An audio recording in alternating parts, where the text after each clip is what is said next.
peanut. It's all the same thing, really. It's just a little different look and feel, paradigm.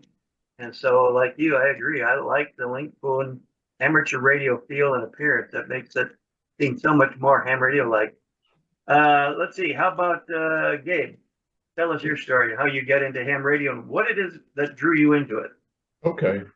Yeah, name is Gabe, and my call is KA5JKI. I don't know why it's not showing up there. I thought I had done that, but evidently not. Uh, I've been a ham for 45 years. Got my novice in 1979, and in 1980, I got my general class. And how I got into ham radio was 11 meters, like a lot of guys our age. I remember a friend of mine back in the early 70s actually bought a nice Ford van, and he customized it, like we used to do back then. And he installed a CB radio in it. And of course, we were going somewhere, and he turned it on, and that's what got me. I said, wow, you can actually talk to somebody with no wires connected. So that's what did it all. And that weekend, I went and got me a Royce 620. I don't know if any of y'all remember the Royce radios, and a 5/8 wave ground plane at Radio Shack, and never looked back.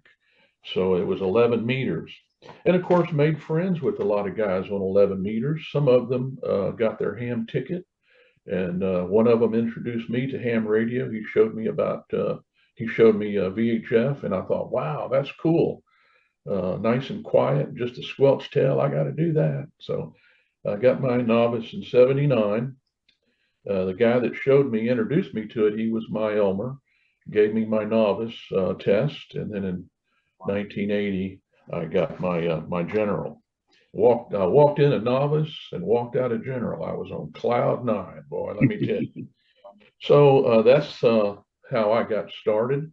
And then around 2000, I got introduced to Echolink around 2000, and got into that. And I thought, wow, that's really cool. And then about 2015, I was introduced to Zello, and I thought, wow, that is really cool. I really like Zello. Right now it's the king. They got good platform, solid program. And about the same time, I got into D-Star, and then from there it just took off. With my R Finder and DMR and all the other apps that are out there. So that's kind of the history with me. And improvements, well, there's always room for improvements. Linkpoon has come a long ways. They've made some quick improvements. I have to give them that. And I have a lot of faith in the Chinese. Their manufacturing, even for automobiles, is just awesome.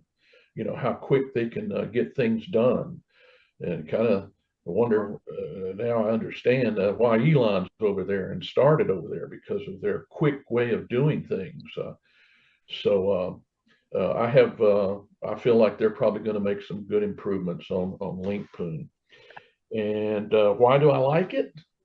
Well, in the spirit of having a real HT, it looks like one, it's just the way it looks, the way it feels. It just, in the spirit of having an HT in my hand, is what I like about it. So that's about all I can say. Great. Of course, you and I have played around